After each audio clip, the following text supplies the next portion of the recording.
శ్రీమాత్రే నమః. నమస్కారం. క్రోధినామ సంవత్సర ఉగాది శుభాకాంక్షలు ప్రతి ఒక్కరికి కూడా. మనం ఉగాది గురించి కూడా గత కొన్ని ఎపిసోడ్లో తెలుసుకున్నాం. ఉగాది అంటే ఏంటి, ఏం చేయాలి, ఆ రోజు చేయవలసిన అన్ని కూడా చేస్తాం. ఈ సంవత్సరం, ఈ క్రోధినామ సంవత్సరం ద్వాదశ రాశి ఫలితాలన్నీ కూడా మనం తెలుసుకోబోతున్నాం. ఈసారి మనం చెప్పబోయే రాశి ఫలితాలు ఒక సంవత్సర కాలానికి ఎలా ఉంటుందో ప్రతి రాశికి ఏ సబ్జెక్ట్ వాళ్ళకి ఆ సబ్జెక్ట్ వైజ్గా చెప్పుకుంటూ వచ్చామన్నమాట. కాస్త ఓపికతో వినండి. 1 ఇయర్ది కాబట్టి కొంచెం ఓపికగా శ్రద్ధాభక్తులతో వినండి, స్కిప్ చేయకండి. చెప్తున్నటువంటి ఈ యొక్క అద్భుతమైనటువంటి 1 ఇయర్ ప్రిడిక్షన్లో మా ఛానల్ చూస్తున్న ప్రతి ప్రేక్షక మిత్రులకి పేరు పేరున మీరందరూ కూడా ఆయురారోగ్య ఐశ్వర్యాలతో ఉండాలని భగవంతుని ప్రార్థిస్తున్నాం. ఇప్పటివరకు చాలామంది మన ఛానల్ చూస్తున్నారు, సబ్స్క్రైబర్స్ తక్కువ ఉన్నారు. సబ్స్క్రైబర్స్ తక్కువ ఉన్నారు. కాస్త పక్కన చూస్తూ ఉండగా మీ చేతితో ఆ సబ్స్క్రైబ్ బటన్ కొట్టండి. ఆ పక్కన ఉన్న గంట బటన్ కూడా కొట్టేసేయండి. అన్నీ మా ప్రోగ్రాంలో అన్నీ మీకు వచ్చేస్తాయి. మీకు ఈ యొక్క రాశి ఫలితం నచ్చింది కదా, మరి నచ్చినప్పుడు మనం ఏం చేయాలి? సోషల్గా ఇంకొక 10 మందికి వేయడం. దీన్ని అలాగే ఇన్స్టాలో కానీ, ఫేస్బుక్లో కానీ, వాట్సాప్లో కానీ షేర్ చేయండి. రైట్. మరి జాతకం, ఎందుకు ఈ జాతకం తెలుసుకోవాలి? గోచార గ్రహస్థితులు అన్నింటిలో దృష్టిలో పెట్టుకొని, అన్ని వర్గాల వారిని దృష్టిలో పెట్టుకొని మేము జాతకం చెప్పడం జరుగుతుంది. జాతకం పడుతున్న వర్షానికి గొడుగే కానీ జాతకం జీవితం కాదు. నేను ప్రతి నెల కూడా చెప్తుంటాను, ఇప్పుడు యొక్క సంవత్సర జాతకం కూడా చెప్తున్నాను. జాతకం ఎంత నమ్మాలో అంత నమ్మండి. మీ యొక్క వ్యక్తిగతమైనటువంటి జీవితంలో మీరు చేస్తున్న వృత్తిని గట్టిగా నమ్మండి. మీ యొక్క కులదైవాన్ని నమ్మండి. తప్పకుండా మీరు బాగా ఉంటారు. ఓకే, ఎవరెవరు తెలుసుకోవాలి? 21 సంవత్సరాల లోపు ఉన్న విద్యార్థులు, అది స్త్రీ పురుషులు ఎవరైనా జాతకం అడగకండి, చెప్పము. తర్వాత 60 సంవత్సరాల పై చిలుకు వాళ్ళు అసలే అడగకండి. ఎందుకంటే మీరు గొప్ప వాళ్ళు, 60 వసంతాలు చూసుంటారు, మీకు అన్నీ తెలుసు కాబట్టి మీరు కూడా జాతకం తెలుసుకోవడం అవసరం లేదు. సాక్షాత్ మీరందరూ దైవ సమానులే. తర్వాత ఇల్లీగల్ అఫైర్స్ గురించి దయచేసి అడగకండి. గురుగారు మాకు చాలా అప్పులు ఉన్నాయండి. జాతకం చెప్పుకుంటే అప్పులు తీరదు. వ్యాపారమో ఉద్యోగమో చేస్తే అప్పులు తీరుతుంది. మీరు అప్పులు తీసుకున్న వాడి దగ్గర తిరిగి ఇచ్చే శక్తి ఉంటే అప్పు చేయండి, లేదా అప్పులు తీయకండి. అలా జాతకంలో అప్పులు తీరదు. జాతకం చూసుకుంటే కష్టపడాలి, జాతకం చెప్పించి మన దారిని కల్పించుకుంటూ మనం ముందుకు వెళ్ళాలి. రైట్. ఇప్పుడు మనం ఎవరెవరు ఎలా తెలుసుకుందాం అనేది మాత్రమే మనం పెట్టుకుంటాం.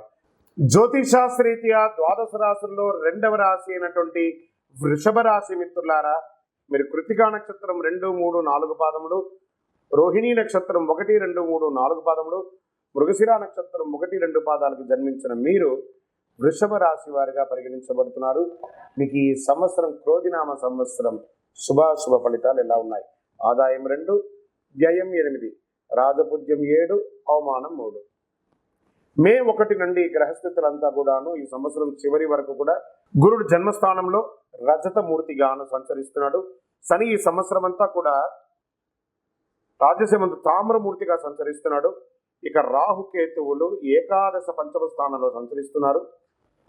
ముఖ్యంగా ఈ సంవత్సరం రాహు యొక్క ప్రభావం చాలా అనుకూలంగా ఉండబోతుంది. గురువు కూడా రాశిలోనే సంచరిస్తున్నాడు కాబట్టి విశేషమైన ఫలితాలు ఇస్తాడు.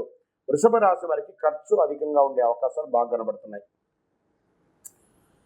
మీ యొక్క సంకల్ప సిద్ధికి కాస్త ఓర్పు అవసరం. అవకాశాలు అందినట్టే అంది మొదటి భాగంలో చేజారే అవకాశాలు కనబడుతున్నాయి. ఆదాయానికి మించి ఖర్చులు ఆందోళన కలిగిస్తాయి.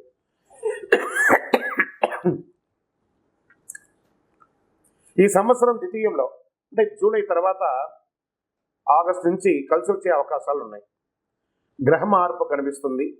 కుటుంబంలో గౌరవం పెరుగుతుంది.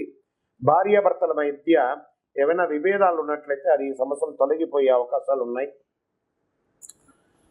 వివాహం కాని వారికి వివాహం అయ్యే అవకాశాలు ఉన్నాయి. సంతానం లేని వారికి సంతాన అవకాశాలు కనబడుతున్నాయి. ధనలాభం, వస్త్ర ప్రాప్తి ఉన్నాయి. పెట్టుబడులు, సంస్థలు, కొత్తగా ఒక ఇండస్ట్రీ ప్రారంభించడం, ఇవన్నీ జరుగుతాయి.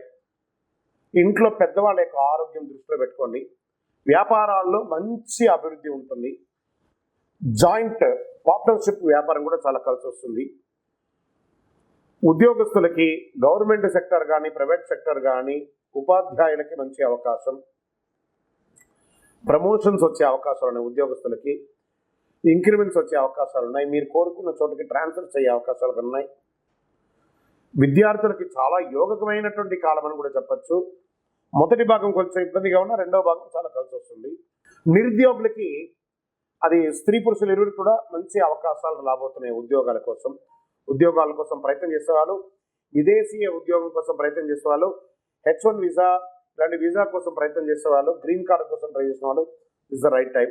రాజకీయ నాయకులకి ప్రత్యర్థులు అనుక్షణం మిమ్మల్ని ఇబ్బంది పెడుతుంటారు, అప్రమత్తంగా ఉండాలి. ప్రజాక్షేత్రంలో వెళ్ళేటప్పుడు మీ స్థితిగతులు మరిచి బిహేవ్ చేయకండి, అది మీకు పెద్ద డ్యామేజ్ని తీసుకొచ్చి పెడుతుంది. గెలుపు లక్ష్యంగా ముందుకు వెళ్ళండి. స్థిర చర ఆస్తుల వ్యవహారంలో ఏకాగ్రత వహించండి. లీగల్గా ఇష్యూస్ ఏమైనా ఉంటే కూడా దాన్ని జాగ్రత్త చేసుకోవాలి. చిన్న తరహా పరిశ్రమ వాళ్ళకి చాలా బాగుంటుందని చెప్పచ్చు. ఆర్థికంగా ఎదగడానికి ఈ సంవత్సరం చాలా అద్భుతం. బ్యాంక్ రుణాలు, చిట్ ఫండ్స్ ఇవన్నీ చేసేటప్పుడు ఆ సైన్స్ అంతా కూడా చాలా జాగ్రత్తగా పెట్టండి, సంతకాలంతా కూడాను. క్రయ విక్రయాలు చేసే వ్యాపారస్తులు, చిల్లర వ్యాపారుల నుండి కూడా చాలా అధికంగా అద్భుతమైనటువంటి లాభం ఉంటుంది. సోదర సోదరుల మధ్య కాస్త అవగాహన లోపం అవుతుంది, కూర్చొని మాట్లాడుకోండి. సంఘంలో గౌరవ మర్యాదలు పెరుగుతుంది, ప్రజాదరణ పెరుగుతుంది, సమాజంలో పలుకుబడి ఉన్న వారి యొక్క పరిచయం పెరుగుతుంది. ధార్మిక విషయాలు, దేవాలయానికి సందర్శించడం, తీర్థయాత్రలు సందర్శించడం, దేవాలయాలు నిర్మించడము అనే అవకాశాలు ఉన్నాయి. ఎవరితోనైనా మాట్లాడేటప్పుడు కాస్త ఆలోచించి మాట్లాడండి. క్రమశిక్షణగా ఉండడానికి ప్రయత్నం చేయండి. ఆభరణాలు కొనే అవకాశాలు కనబడుతున్నాయి. ఆరోగ్యం పట్ల శ్రద్ధ వహించాలి. స్కిన్ ప్రాబ్లం లేదా అజీర్తి, మల విసర్జనలో మంటగా ఉండడం ఇలాంటివి జరిగే అవకాశాలు కనబడుతున్నాయి. రియల్ ఎస్టేట్ రంగం వారికి, సాఫ్ట్వేర్ రంగం వారికి చాలా బాగుంది. వ్యవసాయదారులకి ఆకుకూరలు, వెజిటబుల్స్ బాగా కలిసి వస్తుందని కూడా చెప్పచ్చు. శని భగవానునికి తైలాభిషేకం చేయండి. రాహుకేతులకి పూజ చేయండి. ఇంకను సకల దోషాలు తొలగడానికి, ఆనందంగా ఉండడానికి మీ వయస్సు ఎంత ఉందో అన్ని దీపాలు దేవాలయంలో వెళ్ళి వెలిగించండి. శనివారం రోజు రాహుకాల సమయంలో మీ యొక్క లక్కీ నెంబర్ 5. సోమవారం కలిసి వస్తుంది, మీకు చాలా చక్కగా కలుస్తుంది. ఉత్తర దిక్కు ప్రయాణాలు మీకు చాలా అనుకూలం అని కూడా చెప్పవచ్చు. మీ యొక్క సంపూర్ణ జాతకాన్ని, ఈ యొక్క గోచారం ద్వారా మేము చెప్తున్నాం కదా, సంపూర్ణ జాతకాన్ని తెలుసుకోవడానికి మీ పరిసర ప్రాంతాల్లో ఉన్నటువంటి జ్యోతిష్ శాస్త్ర నిపుణుల్ని సంప్రదించండి. లేదా మా ద్వారా కూడా ఈ కింది నంబర్ ద్వారా తెలుసుకోవాలనుకుంటే మీ పేరు, మీ యొక్క date of birth, time of birth, place of birth WhatsApp చేయండి. మేము చూసి మీకు రిప్లై ఇస్తాము.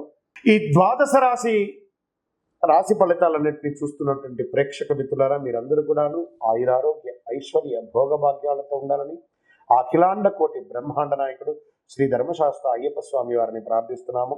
మీరు తిరుపతికి వచ్చినప్పుడు మన అయ్యప్ప స్వామి వారి 18 అవతారముల దేవాలయం, అయ్యప్ప స్వామి వారి 18 అవతారాల దేవాలయాన్ని దర్శించుకోగలరు. తిరుపతి రైల్వే స్టేషన్ నుండి, బస్టాండ్ నుండి 3 కిలోమీటర్ల దూరంలో కపిల తీర్థానికి దగ్గరలో జీవకోన అనే ప్రాంతంలో బ్రహ్మశ్రీ డాక్టర్ చంద్రమౌళి గురుస్వామి గారు నిర్మించి సమాజానికి అంకితం ఇచ్చున్నారు. ఈ దేవాలయంలో అడుగు పెట్టాలంటే రాత రాసి ఉంటేనే అడుగు పెట్టగలరు. అంత అద్భుతమైనటువంటి దేవాలయం. రండి, దర్శించుకోండి, అనుగ్రహం పొందండి. విజయోస్తు. వందే మాతరం, వందే మాతరం, వందే మాతరం. చంద్రమౌళి వెంకటేష్ శర్మ గురుస్వామి. శరణమయ్యప్ప.